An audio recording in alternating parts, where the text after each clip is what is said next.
Before the world wakes, before the chaos begins, there is silence. The kind of silence that exists only at the roof of the world. The Himalayas breathe. Golden light spills over snow-capped giants. And somewhere below, in the valleys carved by ancient rivers and shaped by devotion, a country prepares to overwhelm you. This is Nepal.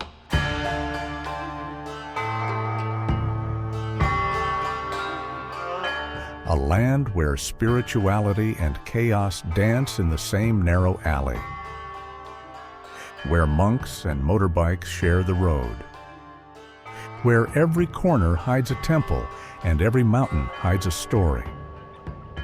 From the subtropical jungles of the south to the frozen passes of the north, Nepal contains multitudes. It's barely the size of Florida, yet it holds 8 of the world's 14 highest peaks. It's home to over 100 ethnic groups, speaking more than 90 languages. It's Hindu and Buddhist, ancient and modern, chaotic and serene, all at once. I'm travel framed, and for the next hour, I'm taking you on a journey from the sacred flames of Kathmandu to the alien deserts of the Annapurna. From the green trails leading to Everest to jungles where rhinos walk through villages like old neighbors. This is not just a tour. It's an experience, a visual journey through one of the most extreme and beautiful countries on Earth. If you've ever dreamed of Nepal, or if you're planning your own adventure, hit that subscribe button. Because we're about to travel through one of the most diverse countries on Earth, and we're doing it in real time. Let's begin where all great journeys begin. In the chaos, Kathmandu doesn't ease you in.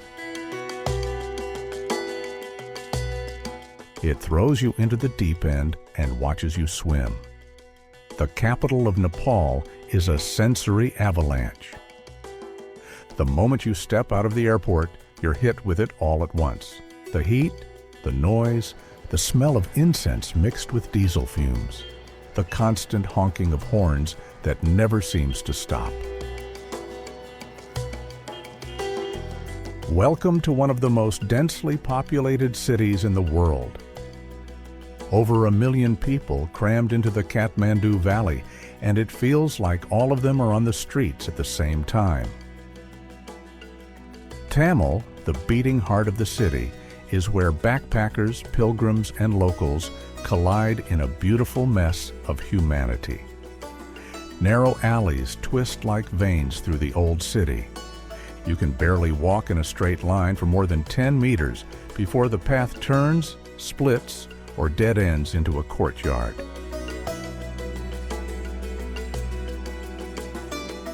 Overhead, electrical wires hang in chaotic webs as if the sky itself is tangled in the city's energy.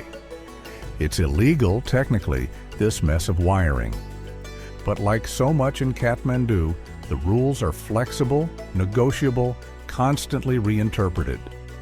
Rickshaws honk, street vendors shout, prayer flags flutter, and somehow it all works. This is organized chaos, functional madness. You can smell incense and exhaust fumes in the same breath. You can hear temple bells and car horns as one strange symphony. Restaurants offer everything from traditional dal bhat to pizza and burgers. Shops sell climbing gear next to singing bowls, next to knockoff North Face jackets. And everywhere, there are people. Smiling, shouting, selling, surviving. From the rooftops, the city sprawls endlessly. Terracotta tiles and concrete, stupas and satellite dishes, all pressed together like a puzzle that refuses to be solved. The Durbar squares of Patan and Bhaktapur are where that history crystallizes. These ancient temple complexes are UNESCO World Heritage Sites, and walking through them feels like stepping through a portal. Red brick temples rise from stone courtyards. Wood carvings, blackened by centuries, depict gods and demons locked in eternal struggle. Pigeons swirl overhead in massive flocks, their wings catching the afternoon light. These squares were once the seats of Mala kings, rulers who turned architecture into worship and worship into art. From the 12th to the 18th century, the Kathmandu Valley was divided into three competing kingdoms: Kathmandu, Patan, and Bhaktapur. Each king tried to outdo the others, building grander temples, more intricate palaces, more beautiful courtyards. The result is what you see today, a concentration of architectural genius unlike anywhere else in South Asia. Bhaktapur, in particular, feels frozen in time. It's quieter than Kathmandu, slower, more traditional. The old city center is largely car-free, so you hear footsteps instead of engines. You hear conversations instead of horns.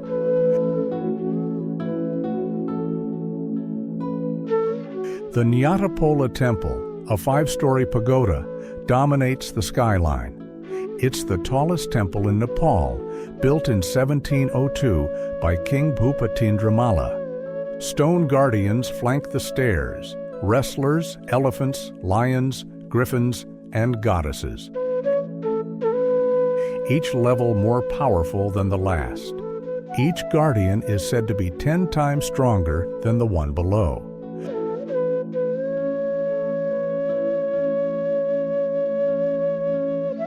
In Bhaktapur, you'll also see the 55-window palace, Pottery Square, where clay pots dry in the sun by the hundreds. It's all worth your time. Every corner, every courtyard, every carved doorway.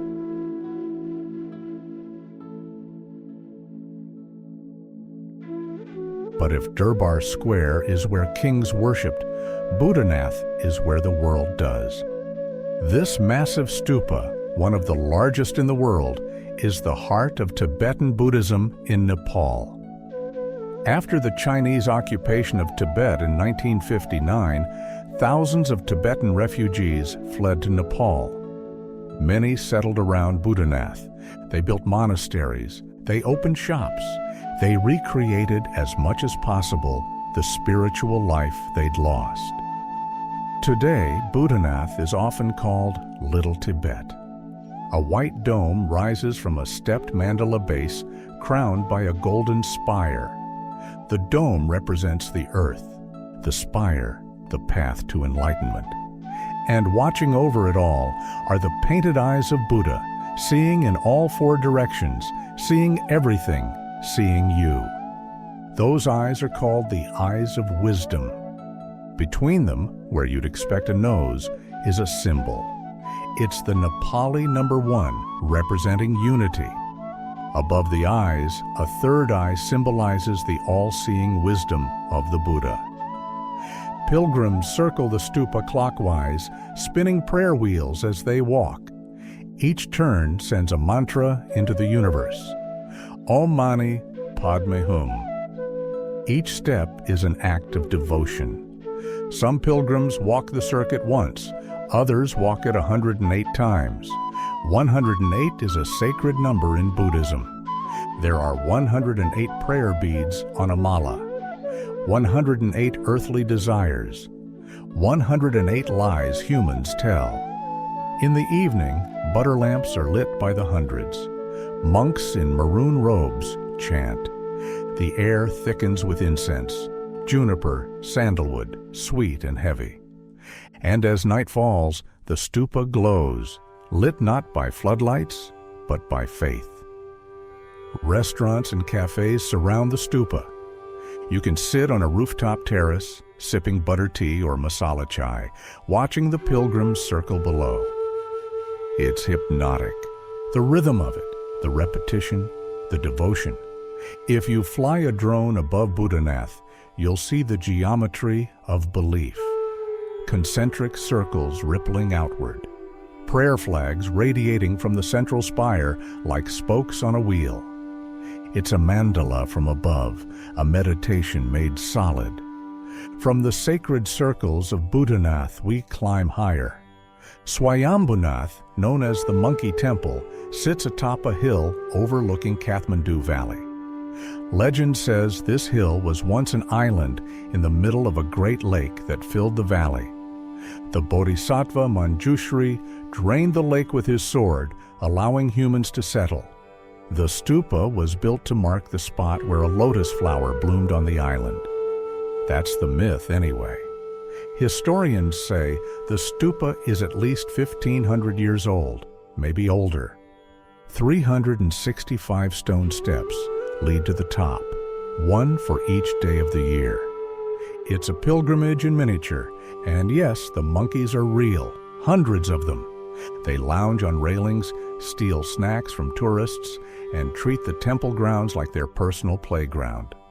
They're rhesus macaques, considered sacred.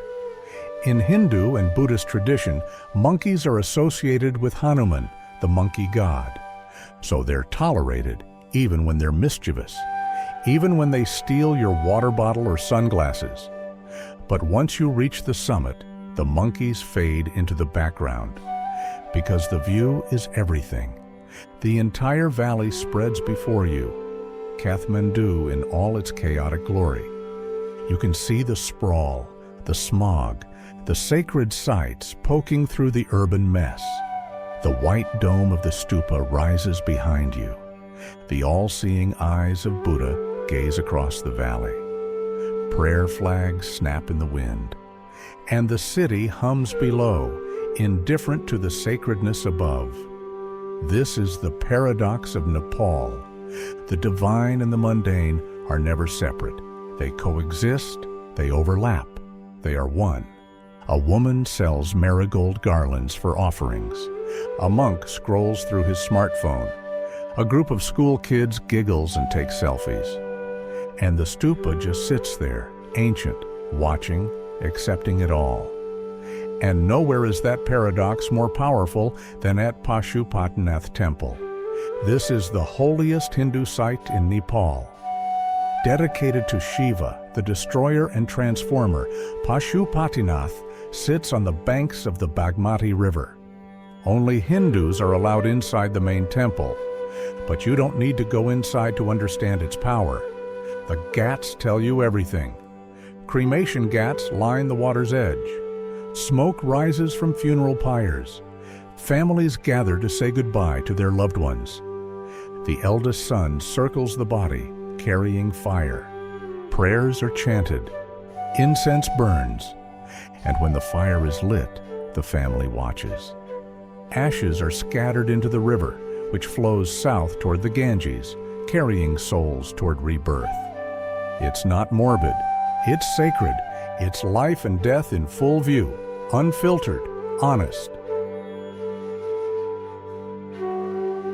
Sadhus, holy men covered in ash, their faces painted, their hair matted into dreadlocks, sit in meditation near the ghats. Some have renounced the world entirely. They own nothing. They live on donations. They spend their days in prayer and meditation, preparing for moksha, liberation from the cycle of rebirth. Others pose for photos in exchange for donations. And life, in all its messy beauty, goes on. From the sacred flames of Pashupatinath, we turn our eyes upward, because Kathmandu is not the destination, it's the beginning. The real journey starts where the roads end and the mountains begin, where the green valleys rise toward the white peaks, where every step is a conversation with altitude, We're leaving the chaos behind. We're heading north, to the high country, to the land of the Sherpa. We're leaving the chaos behind. We're heading north, to the high country, to the land of the Sherpa. We're going to Everest.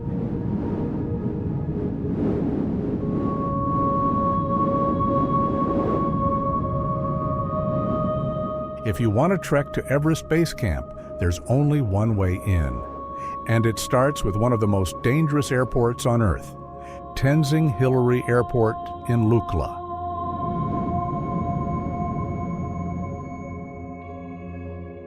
Named after the two men who first summited Everest in 1953. The runway is 527 meters long. It's built on a mountain slope at a 12% gradient.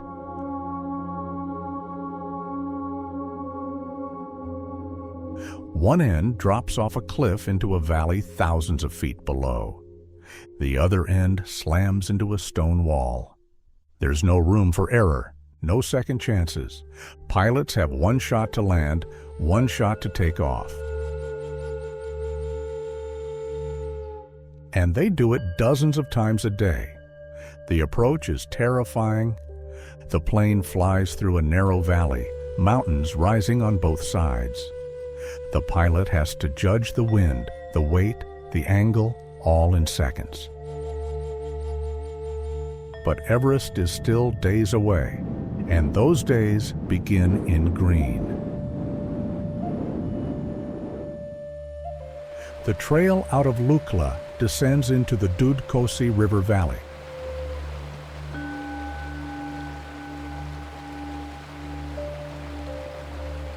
Dudkosi means milk river in Nepali. It's named for the glacial melt that turns the water a milky white.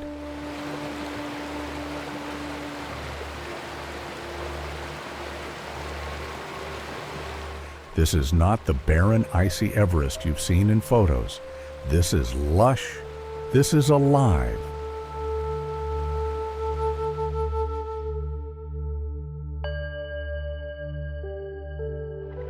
Rhododendron forests burst with red blooms in the spring. The river crashes through gorges, carving deep into the rock. Suspension bridges sway over the water. Prayer flags strung between the cables, fluttering blessings into the wind, metal cables, wooden planks, and a 100-meter drop below. Some bridges bounce and sway as you cross. Yaks sometimes cross at the same time, their bells clanging, their hooves thudding on the wood. You step aside, you let them pass. Because in the Khumbu, yaks have the right of way.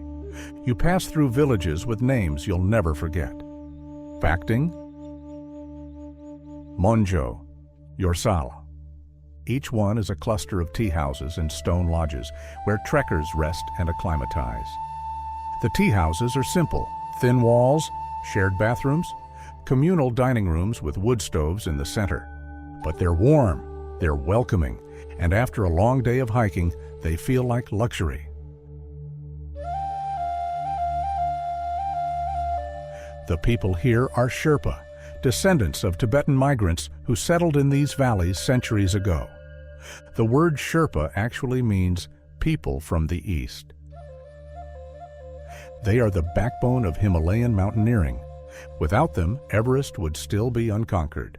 They carry loads, they fix ropes, they guide, they rescue, and they do it all at altitudes where most people can barely walk.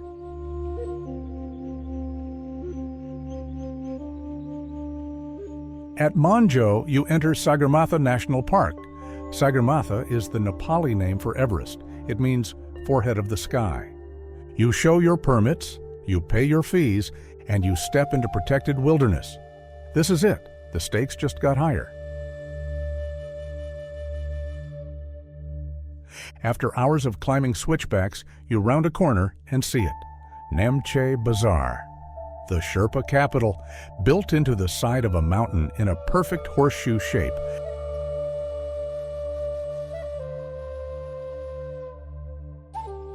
Namche is unlike any town you've ever seen. Colorful buildings cling to terraced slopes. Narrow streets wind upward, steep and cobbled. Markets sell everything from climbing gear to yak cheese. It's surreal. And in the distance, framed by the valley walls, you can see them. The peaks: Everest, Lhotse, Amadablam.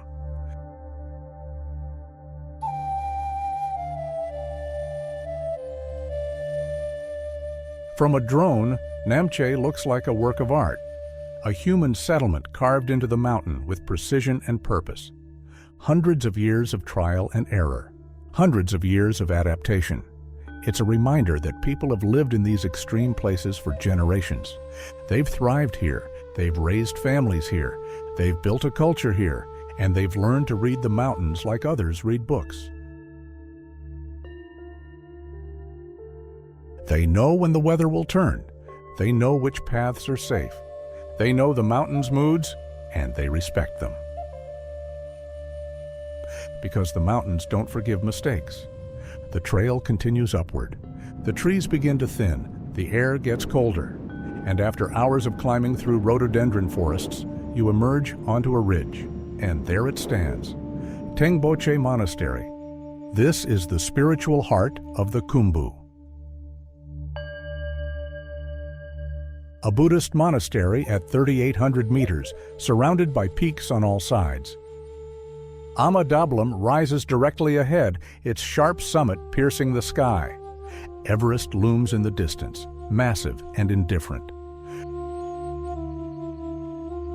Prayer flags radiate from the monastery in every direction, their colors fading under the relentless Himalayan sun. Monks live here year-round. They chant at dawn and dusk, they light butter lamps. They maintain the rituals that have been performed in these mountains for centuries. During the autumn festival of Mani Rimdu, the monastery fills with pilgrims. It's one of the most important festivals in the Sherpa calendar. Masked dances are performed, representing the victory of Buddhism over the old Bon religion. Demons are banished, blessings are given, the entire community gathers. Hillary and Tenzing stopped here in 1953, receiving blessings before their successful summit. Reinhold Messner came through here. Ed Viesters, Conrad Anker, and thousands of unknown trekkers who simply wanted to see the roof of the world. You're part of that lineage now, part of that tradition, and it's humbling. Speaking of which, let's talk about Amadablam. Most people come to the Khumbu for Everest, but once you're here, you realize Amadablam is the real star. Its name means Mother's Necklace. Ama means mother. Dablam refers to the traditional double pendant worn by Sherpa women. The hanging glacier on the southwest face resembles that pendant. At 6,812 meters, it's not the tallest peak in the region, but it's the most beautiful, elegant, symmetrical, technically challenging but not suicidal. Photographers obsess over Amadablam. It's one of the most photographed mountains in the world. Climbers call it one of the most aesthetic ascents in the world. And trekkers stop in their tracks just to stare. It dominates the skyline from Tengboche to Base Camp. It's sharp where Everest is broad. It's graceful where others are brutal. If Everest is the throne, Amadablam is the crown jewel. And unlike Everest, which is climbed by hundreds every year, Amadablam remains selective. Permits are limited, the climbing is technical, and the mountain demands respect. And then, after days of walking, after rivers and forests and ridges and glaciers, you arrive. Everest Base Camp.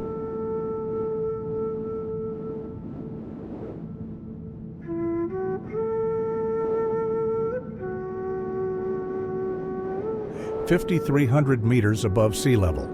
The Khumbu Icefall towers above you. A frozen waterfall of ice blocks the size of houses. It's constantly moving, shifting, calving. Climbers cross it at night when it's most stable. Even then, it's a gauntlet. Ladders span crevasses. Ropes guide you through the maze. and every step you know the ice could collapse.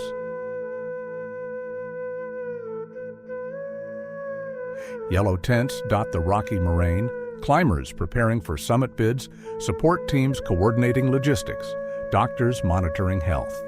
During the climbing season in April and May, base camp becomes a small city. Hundreds of tents, dining tents, communication tents, medical tents, even espresso machines and Wi-Fi. This is not the summit, but it's as close as most people will ever get.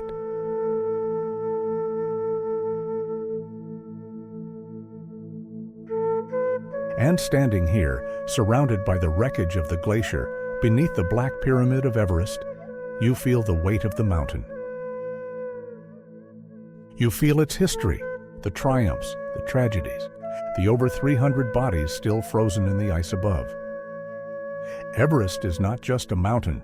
It's a mirror. It reflects ambition, hubris, courage, and mortality. And whether you're here to climb or simply to witness, the mountain doesn't care. It stands indifferent, ancient, and utterly untouchable. Some people cry when they reach base camp. Some laugh. Some just sit in silence. Because the journey here is more than physical. It's emotional. It's spiritual. It's transformative. And when you turn around to head back down, you're not the same person who started in Lukla. But here's the thing about Nepal. Just when you think you've seen its extremes, it reveals another face entirely. A world so different from Everest that it feels like stepping onto another planet. A place where the mountains turn red, the valleys turn to desert, and the air tastes like dust and devotion.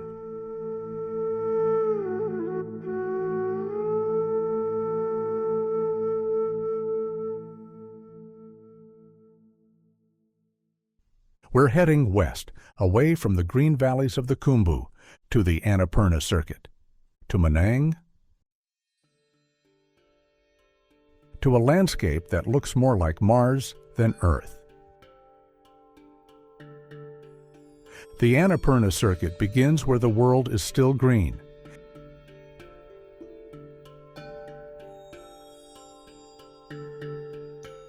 Near the village of Swayambhunath, massive waterfalls crash down cliffs, sending mist into the valleys below. The Marsyangdi River roars beside the trail, fed by glaciers high above. Pine forests cling to the slopes. For a moment, this feels like the Everest region, lush, alive, familiar. But the Annapurna circuit has a secret. The further you walk, the more the landscape transforms. Because you're not just climbing in altitude, you're crossing from one climatic zone to another. You're walking into the rain shadow of the Himalayas. The southern side of the range gets drenched by monsoon rains.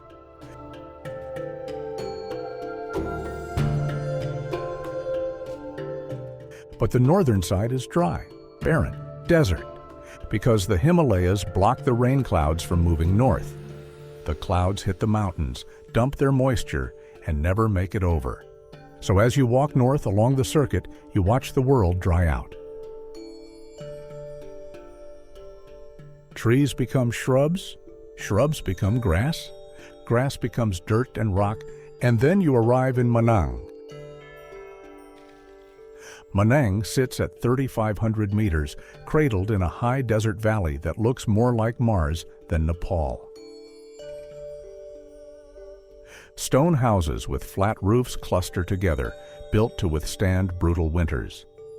The walls are thick, the windows are small. Every structure is designed to keep heat in and wind out. The landscape is arid, barren, sculpted by wind and time.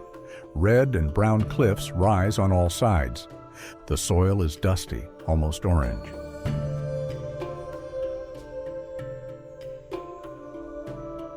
Behind the village, the Gangapurna Glacier spills down from the peaks like frozen icing.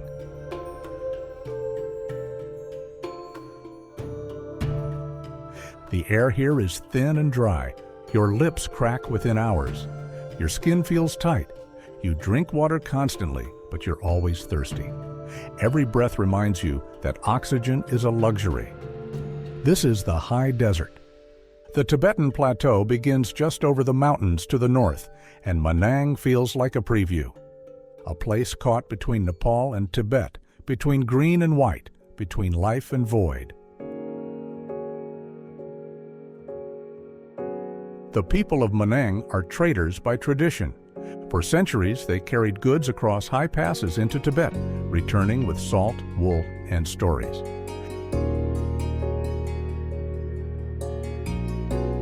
They had special trading privileges granted by the Nepali monarchy. They could cross borders, they could trade freely, and they became wealthy. Even now, their culture reflects that history. Tibetan Buddhism is woven into daily life. Prayer wheels line the trails. Monasteries sit on ridges. And the local dialect is closer to Tibetan than Nepali. Many Manangis have moved to Kathmandu or abroad, running businesses, sending money home. But the village remains, the traditions remain, and the mountains remain. But Manang is also a trekker's hub. This is where you acclimatize before crossing Thorong La Pass, the highest point on the circuit at 5,400 meters. The pass is tough, really tough. People die there every year, usually from altitude sickness or exposure, so you stay in Manang for 2 or 3 days. You let your body adjust, you hike to higher elevations during the day and sleep low at night. Just above Manang, clinging to a cliff like a barnacle to a ship, is the village of Braka, also spelled Braka depending on who's translating. It's one of the oldest settlements in the region, and its monastery is even older.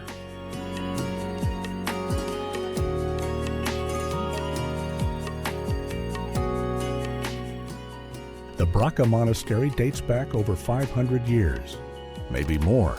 No one knows exactly. Record keeping wasn't a priority back then. Its walls are thick stone, built to last. Its interior is dim, lit only by butter lamps that flicker and smoke.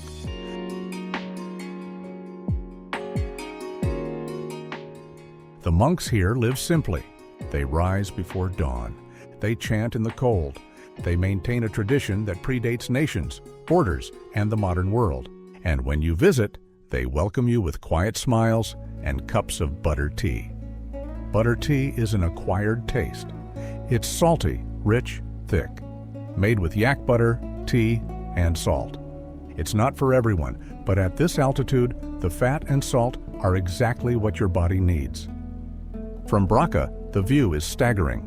The Annapurna Massif stretches across the southern horizon. Annapurna 2, 3, 4, and Gangapurna, all above 7,000 meters.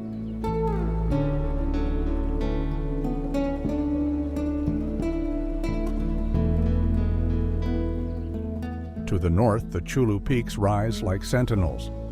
And below, the Marsyangdi River winds through the valley, a silver ribbon in a brown desert.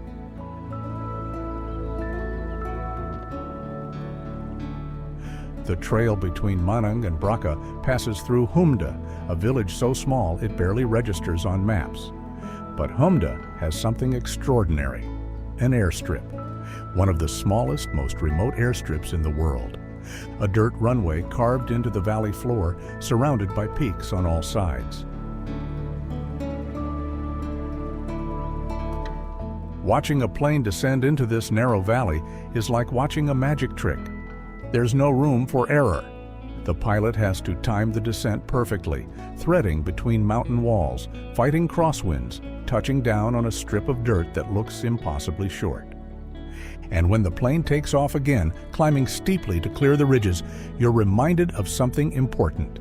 This is still wilderness, this is still extreme. And human presence here is fragile, temporary, tolerated by the mountains, but never truly welcomed. But if there's one place in the Annapurna region that justifies every blister, every sleepless night, every gasp for thin air, it's Tilicho Lake. At 4,900 meters, it's one of the highest lakes in the world. And it's otherworldly. The trail to Tilicho is brutal, narrow, exposed, carved into cliffs. Rockfall is common, altitude sickness is real, and the weather can turn in minutes.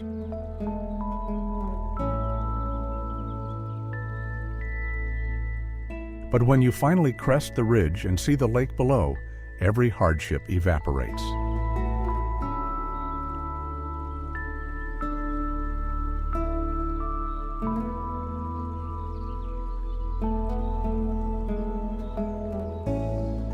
Not the soft blue of tropical oceans, not the green blue of alpine tarns. This is a blue so intense it looks like someone spilled liquid sapphire into a crater. The lake sits in a glacial bowl surrounded by barren slopes and snow-covered peaks. No vegetation, no animals, just rock, ice, and water. The silence here is absolute. The wind is the only sound. And standing at the edge of the lake, at nearly 5,000 meters, you feel the indifference of nature. You feel how small you are, how temporary, how utterly insignificant in the face of geological time.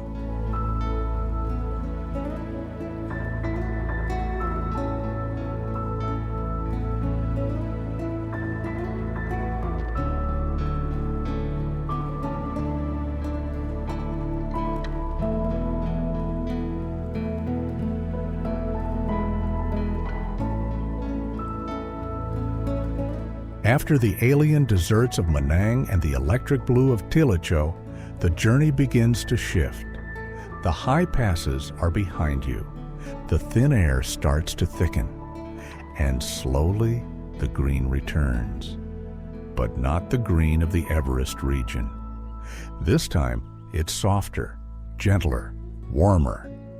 We're descending into the lakes and paragliders of Pokhara, and then deeper still, into jungles where the mountains feel like a distant memory. Pokhara is where trekkers come to recover. After weeks in the mountains, after thin air and frozen fingers and endless uphill slogs, Pokhara feels like a spa. It feels like civilization. It feels like luxury.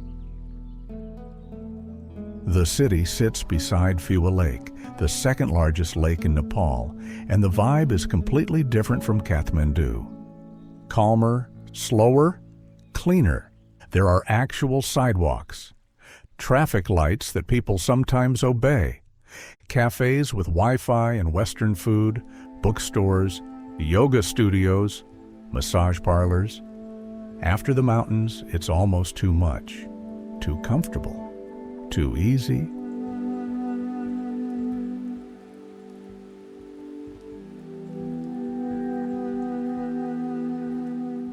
At dawn, the lake is a mirror.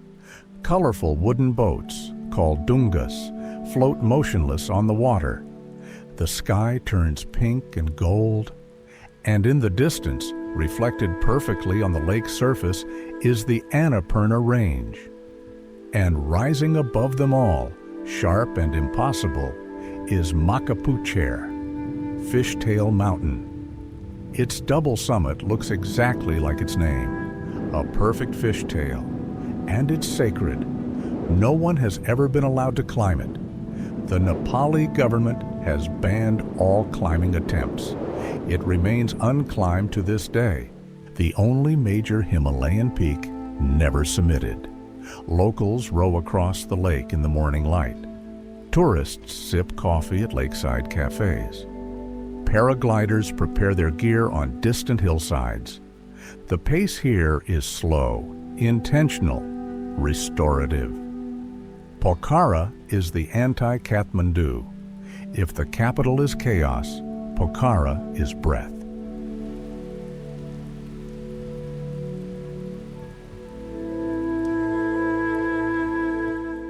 On a hill overlooking the lake sits the World Peace Pagoda, a brilliant white stupa built by Japanese Buddhists in the 1990s. It's part of a global network of peace pagodas built to promote world peace after the horrors of World War II. It's a steep hike to reach it, but the view from the top is worth every step. The entire Pokhara Valley spreads below. The lake shimmers. The city sprawls, but gently, and the Himalayas rise in the north like a frozen wave about to break. The pagoda itself is simple but striking. White walls, golden spire.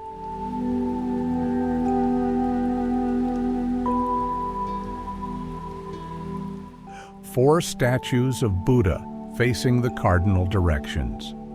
Prayer flags flutter in the breeze. Monks chant softly.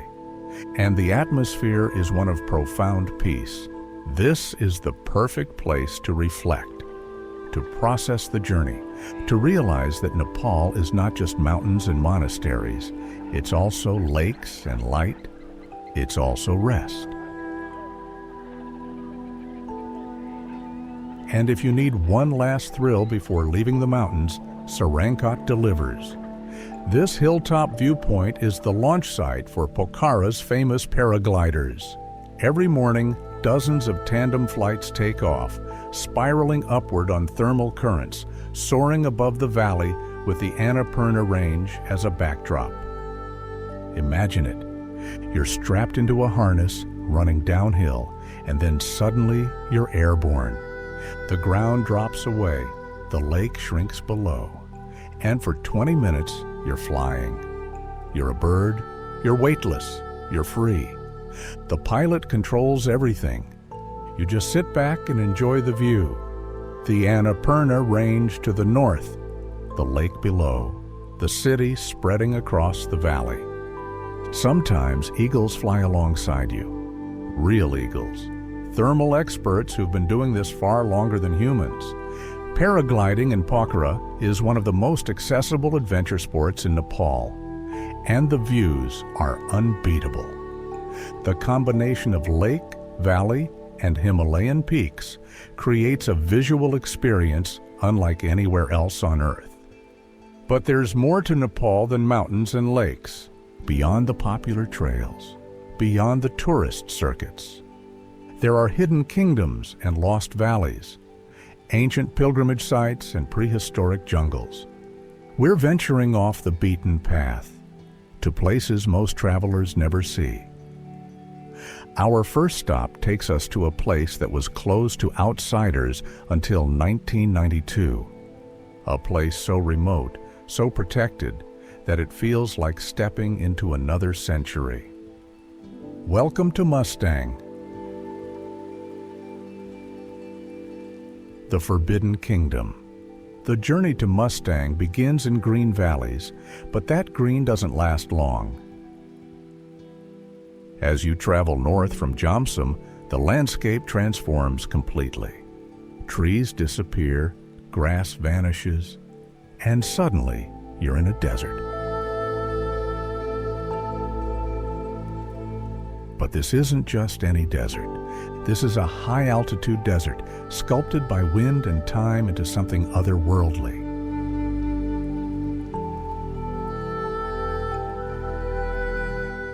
Red and ochre cliffs rise from the valley floor. The Kali Gandaki River cuts through the landscape like a silver thread, and the air tastes of dust and devotion. Mustang sits in the rain shadow of the Dhaulagiri and Annapurna ranges. Monsoon clouds never reach here. The land is arid, barren, beautiful in its starkness, and the culture is pure Tibetan.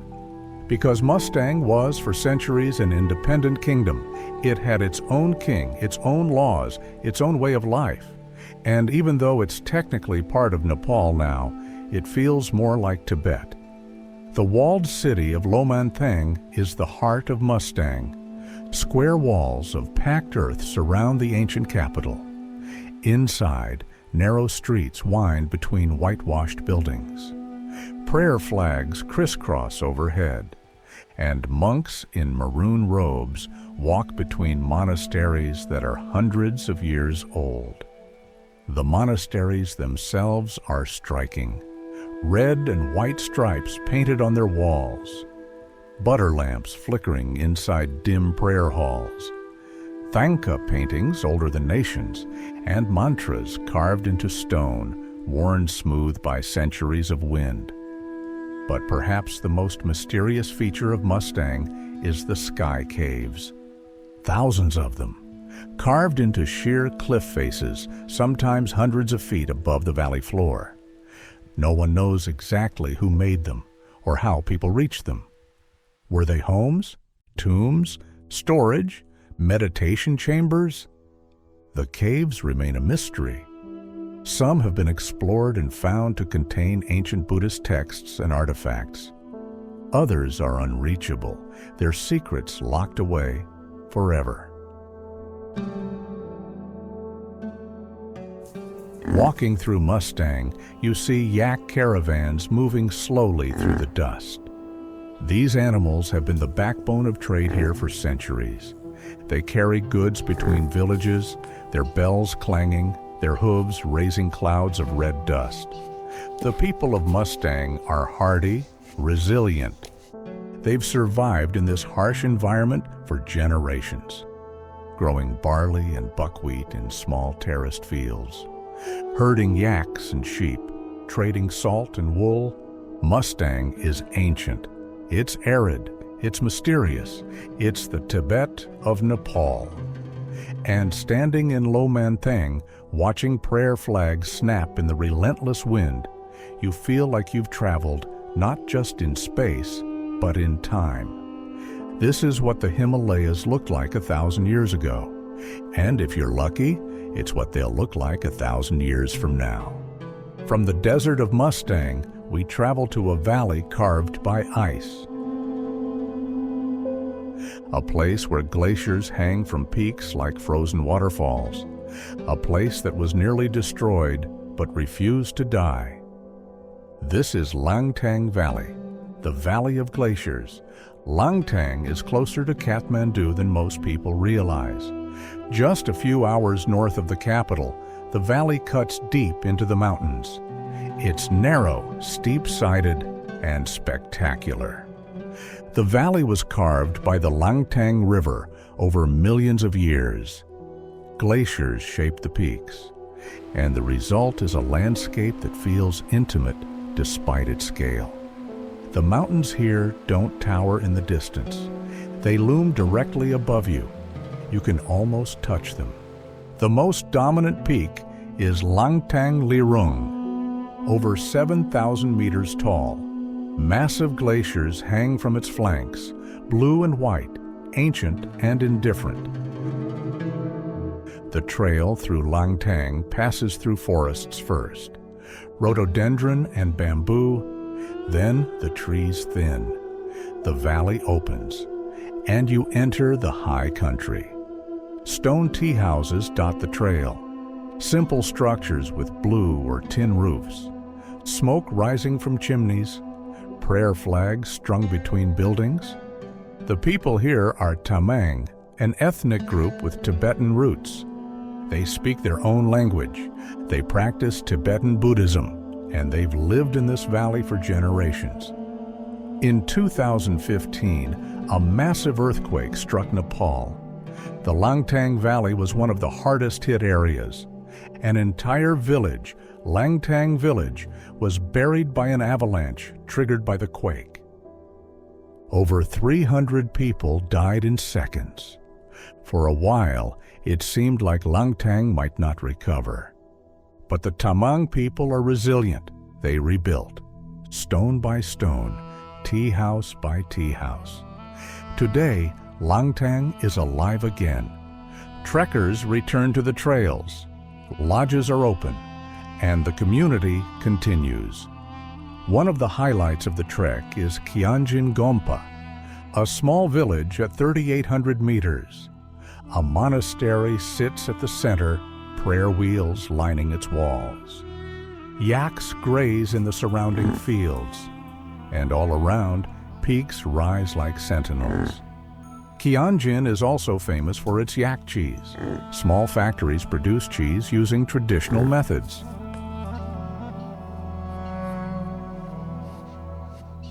But the real draw of Langtang is the glaciers. They're everywhere, hanging from peaks, spilling into valleys. glowing blue in the afternoon sun. You can hike to the edge of the Langtang Glacier, stand on the moraine, listen to the ice crack and groan, and feel the cold breath of ancient frozen water. Langtang is raw. It's resilient. It's intimate in a way that other trekking regions aren't. Langtang is not just a valley, it's a testament to survival, to resilience, to the human spirit in the face of unimaginable loss. From the frozen heights, we descend once more, all the way down, to the lowlands, to the Terai, to the jungles. This is Chitwan National Park.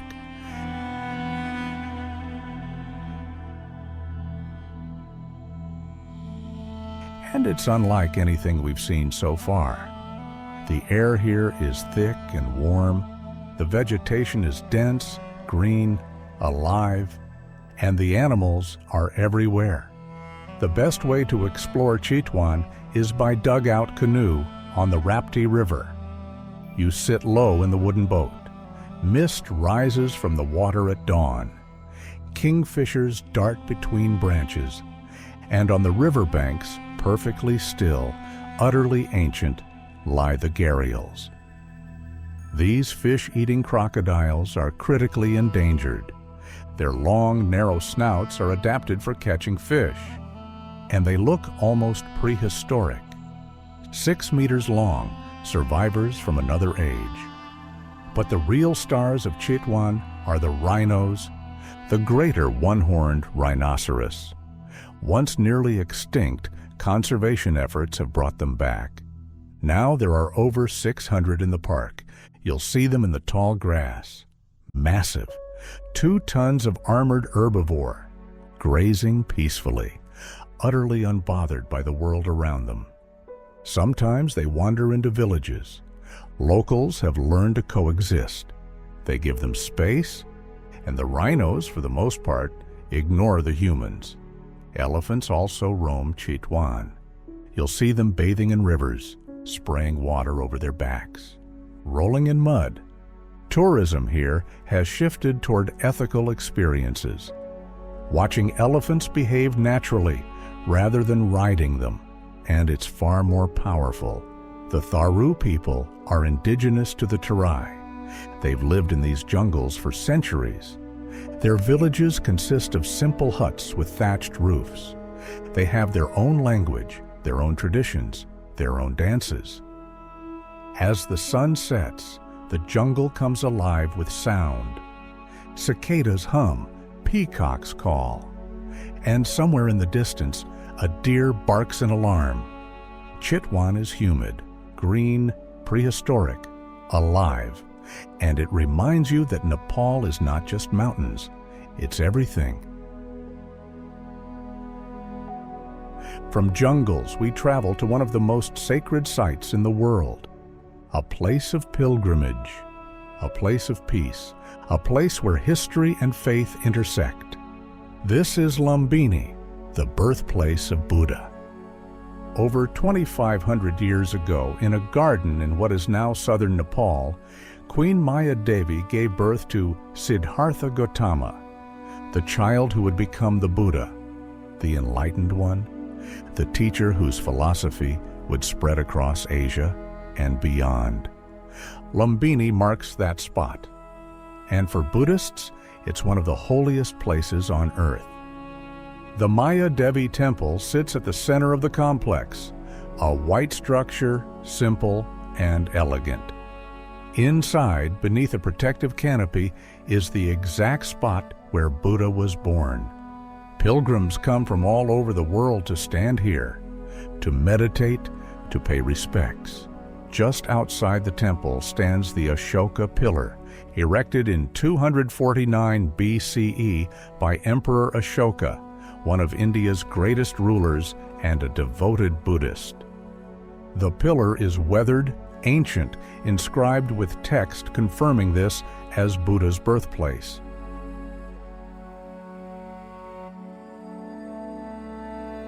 The Lumbini garden itself is vast. Monasteries from different countries line the pathways. The Myanmar Golden Temple, the Chinese Monastery, the Vietnamese Temple,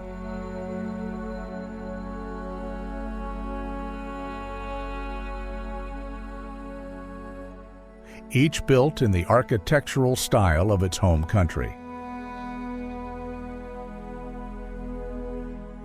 It's like traveling the Buddhist world without leaving Nepal. The atmosphere here is serene.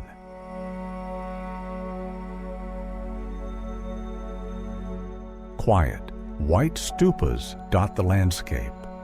Ponds reflect the sky, and the only sounds are footsteps, chanting, and the rustle of leaves. Lumbini is not dramatic.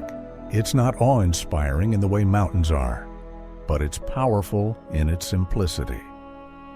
This is where it all began, where a prince was born who would renounce his wealth, seek enlightenment, and change the course of human spirituality. And standing in the garden, watching pilgrims meditate, watching monks walk slowly between temples, you feel the weight of that history. Lumbini is serene, it's white, it's spiritual, it's quiet. And it's a reminder that Nepal is not just adventure, it's also peace. From sacred gardens, we travel to one of the most remote corners of Nepal, a place so isolated, so untouched, that few travelers ever make it here. This is Rara Lake, the largest lake in Nepal, and one of its most beautiful. Rara sits at nearly 3,000 meters in the far northwest, surrounded by dense pine forests, surrounded by silence. The water changes color depending on the light. Turquoise in the morning, deep sapphire blue in the afternoon, almost black under storm clouds. The surface reflects the surrounding peaks perfectly, a mirror of sky and forest.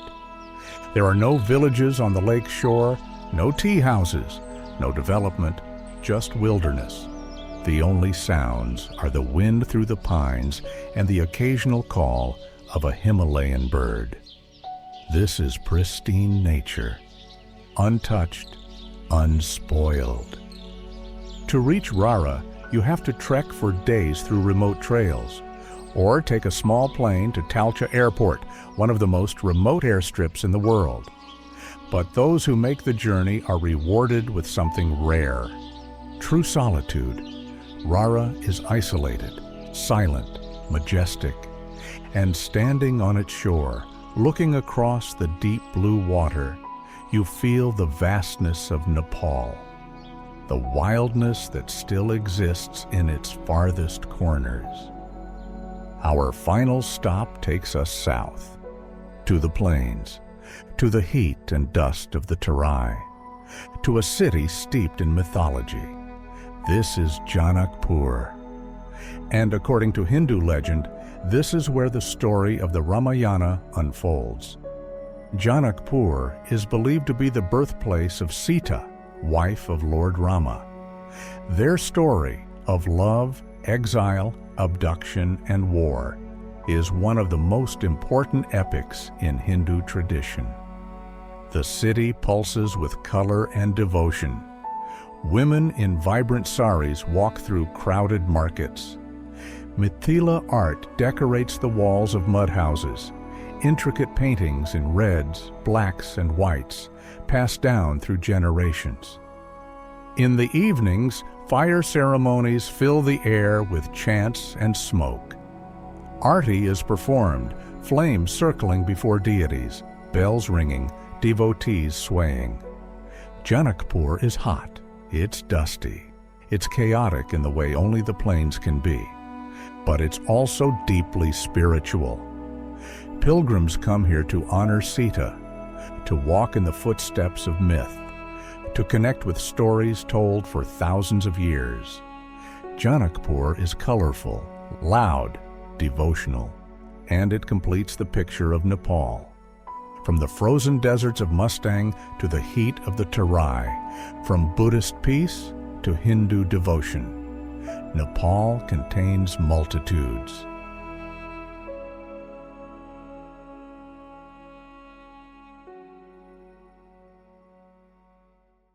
And now, after jungles and lakes, deserts and glaciers, temples and trails, we return.